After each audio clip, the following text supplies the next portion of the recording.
Bonsoir Jean-François, présent aujourd'hui au festival de Sarlat, Robert Guédiguian, le cinéaste marseillais aux couleurs insoumises, est venu présenter son dernier film, une œuvre jouée comme souvent par ses comédiens fétiches. Ma petite sœur, ma toute petite sœur. Il est en haut dans sa chambre. On ne sait pas s'il nous reconnaît, mais si tu veux aller le voir. Il y a un espoir de guérison? Non. Leur père est malade, ils ne parlent plus. Angèle, Joseph et Armand se rassemblent autour de lui. C'est l'heure pour la fratrie de mesurer s'ils ont conservé l'idéal transmis. Cette fraternité bâtie dans ce lieu magique des Calanques. C'est évidemment leur père, la génération d'avant, qui leur a enseigné une manière de vivre.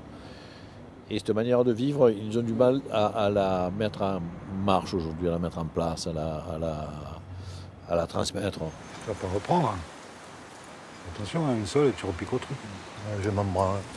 La tribu Guédiguian, toujours la même depuis 35 ans. Ariane Ascaride, Jean-Pierre Daroussin, Gérard Mellan. Un film sur le temps qui passe, l'utopie, la désillusion, avec l'espoir qui vient de la mer et l'éruption des petits migrants. Il faut se poser la question du réfugié en termes essentiels et en termes presque abstraits. Des enfants frappent à ma porte, ils veulent un bol de soupe, un lit où dormir, à l'abri du froid. Évidemment, j'ouvre ma porte et je vais leur donner un bol de soupe, je vais les laver, je vais les accueillir. La Villa, un film bouleversant ponctué d'humour, car comme le dit un des personnages, Au bord du précipice, seul le rire peut nous empêcher de sauter.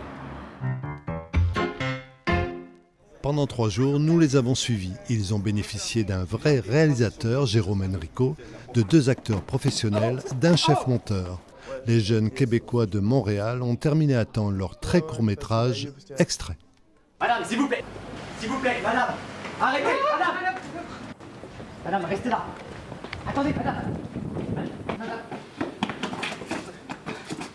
Oh! Jérôme a été super, vraiment patient avec nous parce que, pour être honnête, je ne comprenais pas grand-chose au début. Je suis arrivé là et bien sûr qu'il nous a énormément aidé. C'est très enrichissant pour les élèves, ça c'est clair.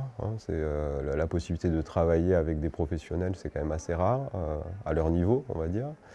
Donc je pense que là, ils en tirent quand même beaucoup de bénéfices pour la suite. Pourquoi vous avez pris tout ça? C'est pour mon fils. Pauvre con!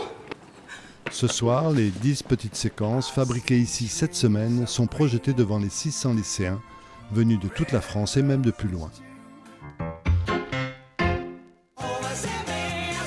Demain, 5e et dernier jour du festival, à l'affiche la suite de Star 80 avec Richard Anconina comme film de couture.